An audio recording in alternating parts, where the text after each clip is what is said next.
স্বাধীনতার পরে এরকম বড় একটা প্যানেল বাতিল হলো, এই প্রথম ভারতবর্ষের স্বাধীনতার পরেই 2016 সালের যে প্যানেল বাতিল, এটা কিন্তু এই প্রথমবার আমরা চোখের সামনে পশ্চিমবঙ্গবাসী দেখলো। গোটা প্যানেল, চাকরির পরীক্ষা, ওয়েমার্কশিট সব বাতিল হয়ে গেল।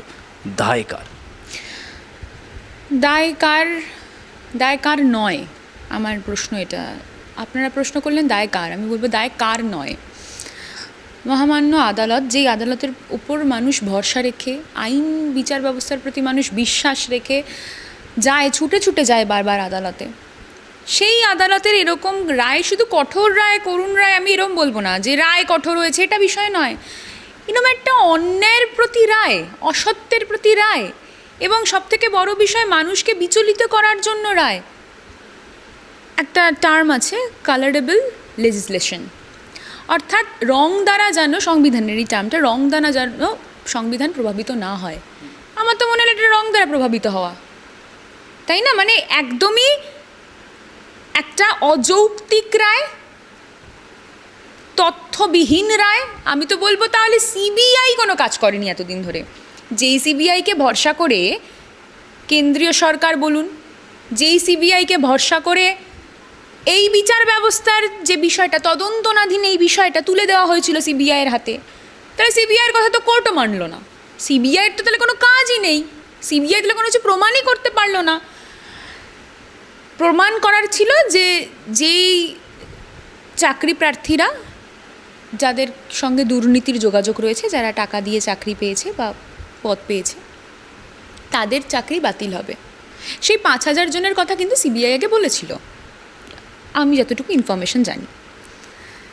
তাহলে আজকে কেন এই 26,000-এর কাছাকাছি চাকরি প্রার্থীদের, বা এরা চাকরি প্রার্থী না, এরা কিন্তু চাকরি করছিল, 2019 সালে তারা চাকরি পেয়েছে, 2016 সালে সেই প্যানেলের যারা প্রার্থীরা ছিল, সেই চাকরি যারা করছিল, কর্মরত যারা, তারা আজকে 26,000 জনের কাছাকাছি, 5,000 জন পূর্বে শনাক্ত করা সত্ত্বেও 26,000 জনের কাছাকাছি কেন চাকরি প্রার্থীদের চাকরি যাবে? এটা আমার প্রশ্ন। এই দায় এড়ানোর কথা তো আসেই না। দায় কার? আমি বলবো দায় কার না, সবার দায়। আজকে যারা দুর্নীতির সঙ্গে যুক্ত ছিলেন তাদের দায়, যেই আদালত এরকম রায় দিচ্ছেন তার দায়, যেই সিবিআই কিছু প্রমাণ করতে পারেনি তার দায়, এবং সব থেকে বড় বিষয়, সর্বোপরি আজকে এরকম একটা ঘটনার মধ্যে আমরা যদি আইনের কথা বাদ দিই, ভাবুন তো সেই মানুষগুলোর কথা। তাদের বাড়িতে দুমুঠো অন্ন জোটানোর জন্য যে মানুষগুলো চাকরি পেয়েছে নিজের যোগ্যতায়, আমি ধরে নিচ্ছি 5,000 জনের বাইরে যারা চাকরি পেয়েছে তারা নিজের যোগ্যতায় পেয়েছে, যারা নিজের যোগ্যতায় চাকরি পেয়েছে তাদের আজকে কতটা কঠিন সময়, কঠোর সময়, কতটা ভয়াবহ সময়ের মধ্যে দিয়ে যেতে হচ্ছে। আমার বলার ভাষা, আমি বিশ্বাস করুন টিভিতে এই ঘটনাটি দেখার পর আমি 4 মাসে 12% সুদ সমেত বেতন ফেরত। এক্স্যাক্টলি। এবং সেটা হচ্ছে ওই যারা এক্সট্রা এতে, যারা শূন্য পদে চাকরি যারা পেয়েছিল তাদের, এই 26,000 জনের মোটামুটি, যারা 26,000 জনের কাছাকাছি, তাদের নয়, আমি যতটুকু দেখলাম টিভিতে। এবার অনেক জায়গায় অনেক কথা বলা হচ্ছে, তবে আমার মনে হয় যে ওই যারা শূন্য পদে চাকরি নেওয়া হয়েছিল তারা হয়তো, হ্যাঁ, তাদের হয়তো টাকাটা ফেরত দিতে হতে হবে। কিন্তু আমার বিষয় হচ্ছে সেটাও কতটা কষ্টের। দেখুন, আজকে টাকা নিয়ে চাকরি, অনেক কথা এসেছিল, আমি অনেক জায়গায় বলেছিলাম তদন্তনাধীন বিষয়। তদন্তনাধীন বিষয়ের যখন রায় এরকম বেরোয় না, তখন কথা বলতেই হয়। আজকে যারা চাকরি পেয়েছে, যারা চাকরি করেছে, সে টাকা দিয়ে করুক, যেভাবেই করুক, আমি তাদের কথা ভাবছি। হ্যাঁ, অবশ্যই টাকা দিয়ে চাকরি করাটা ভুল, কিন্তু তারা তো চাকরিটা করেছে এতদিন ধরে, তাই না? তারা যেই সঞ্চয়টা ছিল তার ওপর সুদ, সেটা তারা কী করে ফেরত দেবে? একেবারেই বিচারপতি বলছিলেন যে নিয়োগ প্রক্রিয়া স্বচ্ছ হয়নি। কোনটা স্বচ্ছ নয় এসএসসি পরিষ্কার করে জানায়নি। এসএসসি কমিশনের পক্ষ থেকে বলা সম্ভব হচ্ছে না কোন চাকরি প্রার্থীরা অযোগ্য, সে কারণে পুরোই প্যানেল বাতিল করে দেওয়া হয়েছে। না, এই যে ঠক বাজতে গা উজাড় একটা প্রবাদ আছে, জানেন তো? প্রবাদটা হচ্ছে ঠক বাজতে গা উজাড়, মানে একটা ঠক বাঁচার জন্য পুরো গাঁটা উজাড় করে দেওয়া হলো, গ্রামটাই উজাড় হয়ে গেল। এটা খুব বোকা বোকা একটা সিদ্ধান্ত। বোকাটা তো খুব হালকা শব্দ হয়ে যাবে, মানে এটা একদম অনৈতিক একটা সিদ্ধান্ত। এটা শুধুমাত্রই ব্যক্তিগত রাজনৈতিক উষ্মা প্রকাশ, ব্যক্তিগত রাজনৈতিক রেষারেষি। আর সবথেকে বড় বিষয় আমি একটাই জাস্ট কথা বলতে চাই এক্ষেত্রে, যে কয়েকদিন আগে আমাদের সম্মানীয় বিরোধী দলনেতা তিনি বলেছিলেন যে নতুন চমক আসছে, বোমা ফাটানোর কথা। বোমা ফাটাচ্ছেন উনি আগে থেকে জেনে গেলেন যে এরম রায় হবে, বোমা ফাটছেন। আচ্ছা, বোমা ফাটবে এটা কই মমতা বন্দ্যোপাধ্যায় তো বলতে পারেননি যে বোমা ফাটবে, কই আমাদের তো আরও বিরোধী দলনেতারা রয়েছে, তারা তো বলতে পারেনি যে বোমা ফাটবে, উনি একা জানলেন বোমা ফাটবে। মানে কোথাও না কোথাও গিয়ে সেই ওই অঙ্কটা মিলে যাওয়ার একটা বিষয় কিন্তু তৈরি হচ্ছে আমার মনে হয়। আর এটাতে না একটা আলাদা আত্মতুষ্টি আর একটা আলাদা আনন্দ, অনেকের মধ্যে পৈশাচিক আনন্দ আমি দেখতে পাচ্ছি অনেক বিরোধী দলনেতার মধ্যে। বিশেষ করে আদালতেরও কোথাও না কোথাও গিয়ে যে আমাদের সম্মানীয় প্রাক্তন বিচারপতি অভিজিৎ গাঙ্গুলি উনি বলছেন কি, যেটা তো হওয়ারই ছিল, উনি বলেছেন কঠিন, আমি যতটা কঠিন হতে পারিনি রায় আরও কঠিন হয়েছে, খুশি, বিচার ব্যবস্থার জয়। এবং উনি বলছেন এটা তো হওয়ারই ছিল, বলছে আমি যতটা কঠিন হতে পারিনি রায় ততটা কঠিন এবং উনি খুশি। আপনি ভাবুন না, মানে একজন বিচারপতি, আরে বিচারপতিও তো রক্ত মাংসের হয়, বিচারপতিও তো তারও তো হৃদয় আছে রে বাবা, তিনি কিভাবে এই কথাটা বলতে পারেন যে রায় কঠিন হওয়ায় উনি আনন্দিত? এই যে রায়তে উনি আনন্দিত, সাধারণ মানুষকে বলছি এবার বেছে নিন। এইবার ভাবুন, দীর্ঘদিন ধরে যে বিচার ব্যবস্থার নামে যে ড্রামাটা চলেছে, যে নাটকটা চলেছে, এবং দীর্ঘদিন ধরে বিভিন্ন বিষয়কে, বিভিন্ন মানুষকে উস্কে দেওয়া, বিভিন্ন বিষয়কে হাতিয়ার করে রাজনৈতিক স্বার্থ চরিতার্থ করা, এবার সেটা পরিষ্কার, এবার সেটা একদম পরিষ্কার, স্পষ্ট, স্বচ্ছ হয়ে যাচ্ছে। এবং উনি তো বিভিন্ন মন্তব্য করছেন, যা তা মন্তব্য করছেন। এই তো গতকাল মুখ্যমন্ত্রীকে নাকি কোমরে দড়ি দিয়ে টেনে হিড়হিড় করে নিয়ে যাওয়া হবে, এরকম মন্তব্য করছেন। একজন বিচারপতি তিনি এভাবে কী করে মন্তব্য করতে পারেন? উনি এক্স জাস্টিস নয়, এমনি এক্সস্টেড। আমার মনে হয় নিজের প্রতি ওনার বিরক্ত চলে এসেছে, সেই বিরক্তি থেকে এইগুলোর হয়তো প্রকাশ হচ্ছে। তবে হ্যাঁ, আজকের যে ঘটনায় ইন্টারভিউ, আমি একদমই বলবো সেই ঘটনায় মানে এখন অবধি কেন কেঁপে ওঠেনি আমি জানি না। একটা রাজ্য থেকে এমন একটা রায় এলো হাইকোর্টের, যেখানে প্রায় 26,000 জনের প্যানেল, সেই প্যানেলের প্রত্যেকের চাকরি চলে যাচ্ছে। এটা আজকের সময় দাঁড়িয়ে লজ্জার। যেই দেশে এই ঘটনা ঘটতে পারে সেই দেশটা লজ্জার জায়গায় দাঁড়িয়ে আছে আমার মনে হয়। যেখানে মানুষ চাকরি পাচ্ছে না, সেখানে যারা চাকরি পেয়েছে তাদের চাকরি চলে যাচ্ছে। যদি দুর্নীতি হয়, যারা দুর্নীতির সেই কবলে পড়েছে, যারা দুর্নীতি করেছে, যারা দুর্নীতিকে মদত দিয়েছে, তাদেরকে বার করা উচিত। রায় এমন হওয়া উচিত। আমার মনে হয় এই রায়ের বিরুদ্ধে আমার রাজ্য তো যাবেই, আমার দল যাবেই। আমার মনে হয় প্রত্যেকেরই সুপ্রিম কোর্টে যাওয়া উচিত। আমি একজন চাকরি প্রার্থী, তিনি এতে লিখছেন, এটা আমার কাছে ভীষণ মানে একটা করুণা বলবো না, আমি তার পাশেই থাকতে চাইবো। আমি নামটা প্রকাশ করছি না। তিনি লিখছেন যে #ক্যালকাটা হাইকোর্ট, আইনের প্রায় কিছুই বুঝি না, তাই কি বলতে পারি, কতটা বলতে পারি, বা কোনো কিছু বলে দেওয়ার জন্য আমার শাস্তি হতে পারে নাকি, পুরোটাই একটা অজ্ঞতার মধ্যে থাকে। মানে তিনি বলছেন যে এখন আমি যদি আমার কথাটা বলতেও পারি, সেটা একটা অজ্ঞতার মধ্যে থাকছে আমার কাছে, কারণ আইন তাকে কি শাস্তি দেবে সেটা তিনি জানেন না। বলছে সিবিআই এর স্বীকার করা উচিত তারা তাদের দায়িত্ব সম্পূর্ণ করতে পারেননি, তারা ব্যর্থ। তাহলে সিবিআই আধিকারিকদেরও আমাদের মতোই চাকরি গেল না কেন? উনি অনেকগুলি পয়েন্ট দিয়েছেন, তার মধ্যে এই পয়েন্টটা আমার কাছে খুব উল্লেখযোগ্য মনে হয়েছে যে যেই সিবিআইয়ের হাতে চাকরি দুর্নীতির মামলা, চাকরি দুর্নীতির তদন্ত ন্যস্ত ছিল, দেওয়া হয়েছিল, সেই সিবিআই তার মানে সত্যি কোথাও না কোথাও গিয়ে ব্যর্থ, কোথাও না স্পষ্টই ব্যর্থ। এবং তাদের কথাও হাইকোর্টে প্রাধান্য পেল না। মানুষ কোথায় যায় বলুন তো? লোয়ার কোর্ট থেকে হাইকোর্টে যায়। কেন যায় হাইকোর্টে? কারণ লোয়ার কোর্টে যখন তারা সঠিক বিচার পায় না, হাইকোর্টের দিকে যায়। কোর্টে মানুষ কেন যায়? বিচার পাওয়ার জন্য যায়। বিচারই যদি এরকম হয়, বিচারই যদি রং দ্বারা প্রভাবিত হয়, বিচারই যদি সাধারণ মানুষের বিপক্ষে হয়, তাহলে মানুষ কোথায় যাবে? না, বিজেপি তো পরিষ্কার বলছে রায় যেহেতু তৃণমূলের পক্ষে নয়, সেই কারণেই এটা রং মনে হচ্ছে। আসলে এরকম তো বলতেই থাকেন, তো এই রায় যদি পক্ষে যেত তাহলেই ভালো লাগে। রায়টা তৃণমূলের পক্ষে বিপক্ষে এটা বিষয় নয়, এটাই বিজেপি আর এটাই আমি তো তৃণমূল। আমার মধ্যে পার্থক্য, আমাদের তৃণমূলের মধ্যে পার্থক্য। আমরা মানুষের পক্ষে কি বিপক্ষে সেটা ভাবি, দলের পক্ষে বিপক্ষে ভাবি না। আমরা কোনো দিন এরকমটা বলিনি যে বিজেপির পক্ষে বা বিপক্ষে রায় হয়েছে কি হয়নি।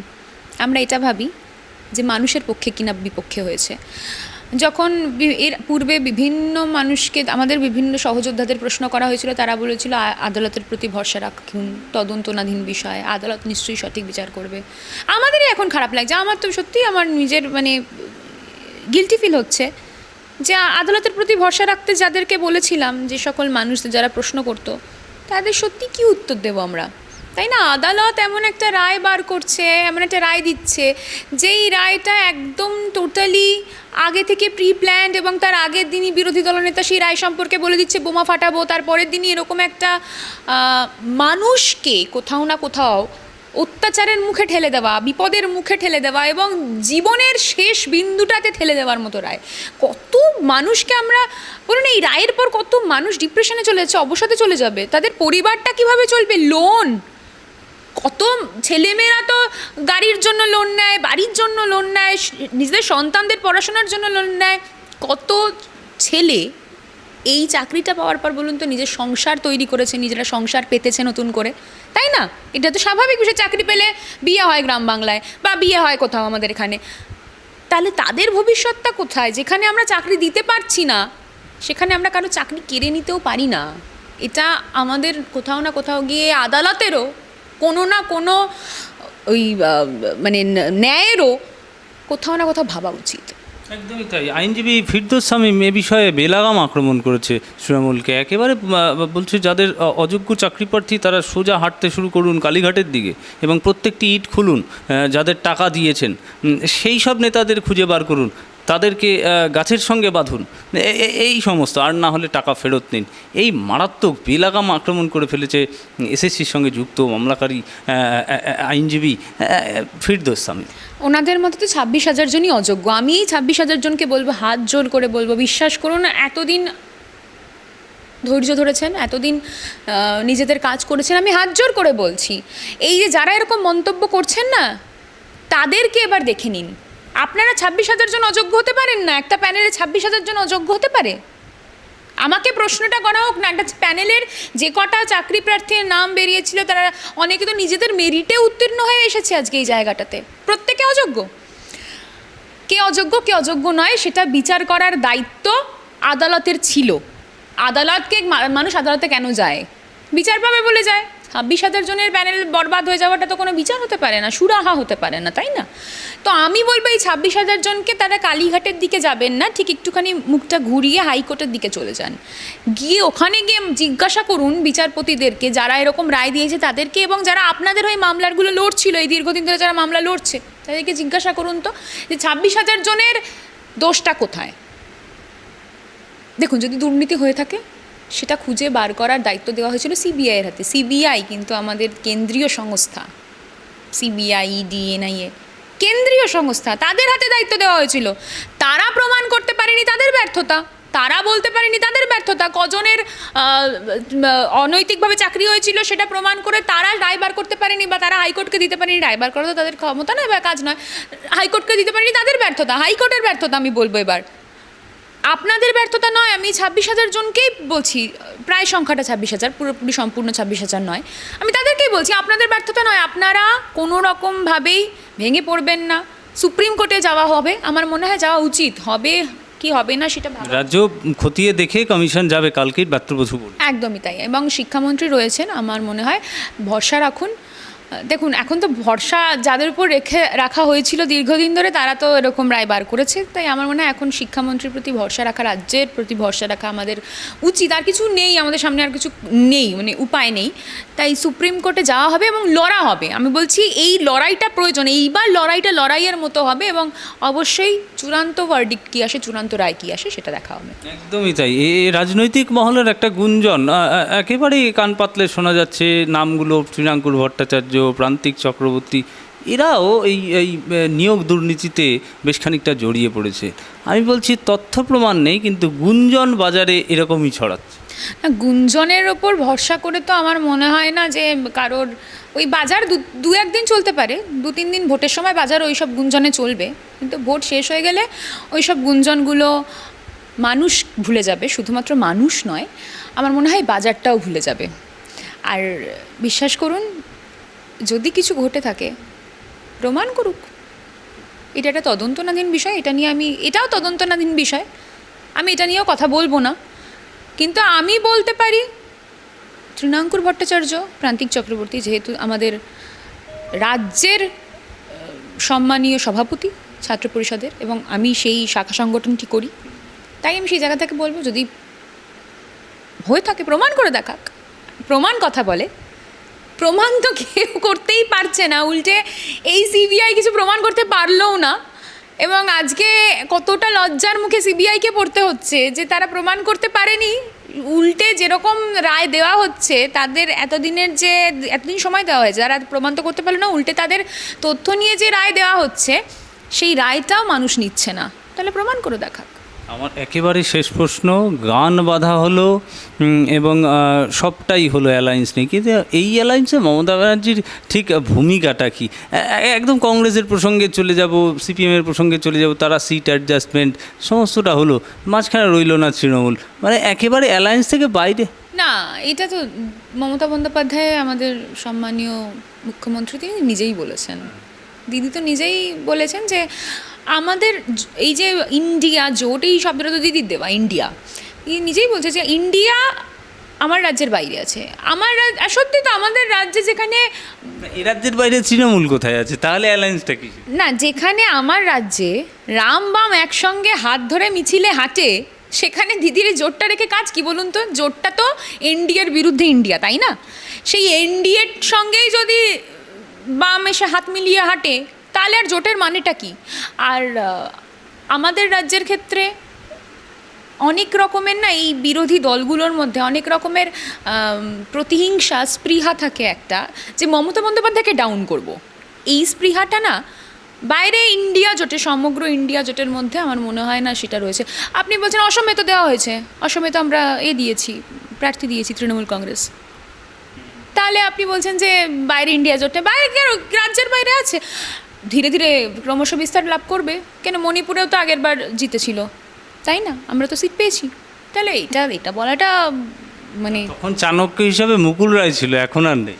সেই যে সময়ের কথা হচ্ছে, সেই সময়টা মুকুল রায় ছিল, ঝাড়খণ্ড, মণিপুর এ সমস্ত বিশেষ দায়িত্ব ছিল। এখন প্রার্থী দেওয়া আর বাইরের দখল এক জিনিস নয়, কারণ মুকুল রায় নেই, এইটাই কি ফ্যাক্টর? না না না, একদমই নয়। দেখুন, মুকুল রায় সম্পর্কে আমার বলা সাজে না, কারণ আমি সেই ধৃষ্টতা দেখাবো না, কারণ আমি অনেক ছোট। আর তারা যে সময় রাজনীতি করেছিলেন, কি করেছেন, কি ভালো কি মন্দ, সেটা সাধারণ মানুষ বলবে, সেটা দীর্ঘদিন ধরে দল বলবে, দল সিদ্ধান্ত নেবে। আমি অনেক ছোট এইসব সম্পর্কে মন্তব্য করার জন্য। তবে মুকুল রায় যে সময় ছিলেন, অবশ্যই এটা তো সত্যি, আপনি যে কথাটা বলেন সেটা সত্যি, সেটা ফ্যাক্ট, সেটা তো অস্বীকার করা যায় না, তাই না? কিন্তু সময়ের সঙ্গে সঙ্গে মানুষ বদলায়, সময়ের সঙ্গে সঙ্গে মানসিকতা বদলায়। এবার যে বদলায় সেই কেন বদলেছে সেটা তার ব্যাপার, কিন্তু সমষ্টিগত মানসিকতা, সমষ্টিগত ধারণা, আমার মনে হয় সেইটা বদলাতে সময় লাগে।